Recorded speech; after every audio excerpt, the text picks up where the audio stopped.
Hi everyone, welcome to my channel Adore R. My name is Linda. On this channel I will be doing recommendations on romance books, books that I've collected and that are my favorite.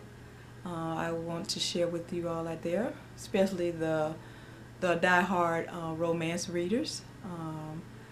And I decided to do this channel for all of you out there. I know probably a lot of other channels out there doing recommendation also, so I thought I would throw my head into the mix and do my own channel. I've been reading romance for a long time. I mostly love reading historical and plus romantic suspense, but mostly my favorite is historicals. I love the historical romances. I've read them ever since I was in high school, and I haven't stopped since.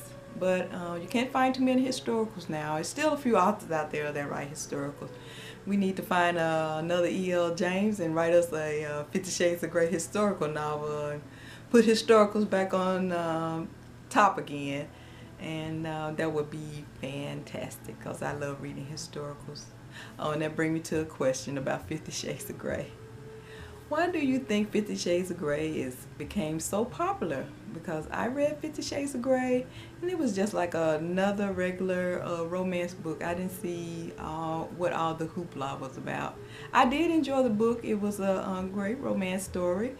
But there are other romance authors out there that wrote the same kind of, well, it might not have been the same kind of book, but had the same sexual content. It was just a story of a boy and a girl falling in love. But those books didn't become as popular as 50 Shades of Grey.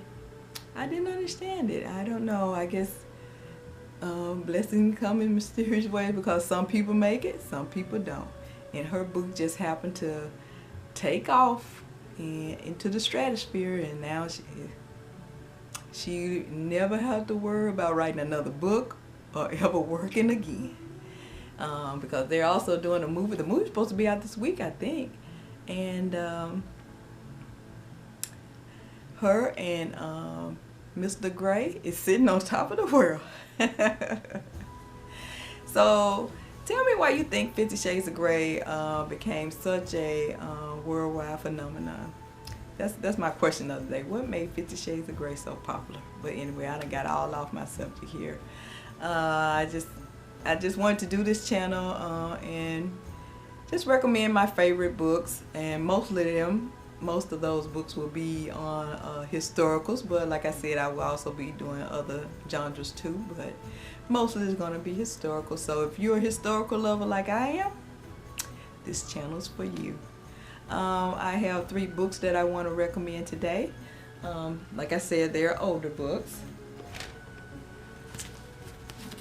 Some of you out there probably have read them because they are older, but if not, check them out and give them a try. You probably can find them on eBay or Amazon or at used bookstores. And the first one here is by Victoria Thompson, called Bold Texas Embrace. It's the Western. And the characters are Catherine Eaton and Sam Connors. And it's about Catherine. She's an art teacher, and she comes to this western town to be a school teacher, and she teaches art. And his stepbrother, goes there, and he's a real good painter or artist, if you want to call him that. And he can draw real good, and she's encouraged him to become an artist. But you know, back then, hardcore men. Sam wanted his brother to only work on the ranch, and he doesn't consider being an artist a good occupation. So that's where their conflict arises. She wants him to be an artist, and his brother don't. So give it a try. I really enjoyed it. It's a good book. Again, it's Victoria Thompson, Bold Texas Embrace. And my next one here is by Emma Jensen, and it's called Moonlit. I really enjoyed this one too. The characters in this one is Trevor St. Wolfton. He's a Viscount, and the lady in this is the heroine. Is Nell Nolan, and she is a widow. She used to be married, but she's a widow. And when her husband passed, she went and she went and stayed with a duke. She was helping him out, and people thought she was his mistress, but she wasn't. She was really just helping him out. And when he passed away, she goes to London to clear a debt, or I think that's what she's dealing with. She goes to England, or you can say London, to clear up a debt. And that's where she meet Trevor, and he's like a spy. I think he works for the government, but there's also a mystery concerning him also. I'm not going to tell you what it is. And he's kind of like a torture. So him and his dad had some issues. So check this book out. I really, really enjoyed it. It's by Emma Jensen, and it's called Moonlit. And you can see I collect these. I like bookmarks. Every time I go to the store, I have to be buying a bookmark, a book, and throwing away money on these bookmarks. But I love collecting bookmarks. And as you can see, isn't it cute? It's all about the animals. But back to the subject at hand. And this is my last book for today. And like I said, all of these are historicals, as you probably can figure out. And this is by Connie, Brockway, All Through the Night. This is my favorite.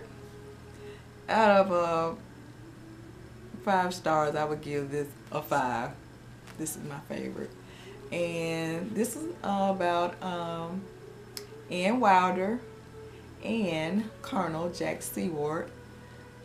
And it's about, she's an aristocrat, but at night she's a thief. This is kind of like a different take on historicals. That's why I enjoyed it so much. It wasn't the standard historical, because she at night she'd go around and steal from the rich, and he's been tasked with finding out who is this person going around stealing. So one night he catches her in the act, and to get out of it, she comes on him a little bit and throw him off his guard, and she gets away. So then he's really trying to find her. So this is a really, really, really good book. I give it 5 stars. And I hope you will enjoy it too. Check it out and tell me what you think in the comments below, and let me know. Again, this is Connie Brockway, All Through the Night. I really, really enjoyed this book. So go and check them out if you haven't read them already. Some of you out there probably have, but if you haven't, check them out and tell me what you think. Was it good recommendation? Bad recommendations? Hey, I can take criticism. Let me know. But hopefully all of my recommendations will be good. And one more thing, I have an author of the week here. I will be doing an author of the week or author of the month. But I just discovered this author. I found her on Amazon. And this is also a historical. And I don't know if anybody out there, you probably read her or maybe read her already, but I've just discovered her. It's Natasha Blackthrone, and this is, she wrote A Measured Risk. Check it out and let me know. Check some of her books out, because I've been downloading quite a few of them, and I really enjoyed them. But if you don't like a lot of sexual content in your romances, then maybe this is not for you, but because it does have quite a bit of sexual content. But I really enjoyed it, and like I said, it's a historical. What's not to love? Natasha Blackthrone, A Measured Risk. Alright, that's all I have for today. So hopefully you will be coming back and joining me again. I'm going to say, keep reading those romances.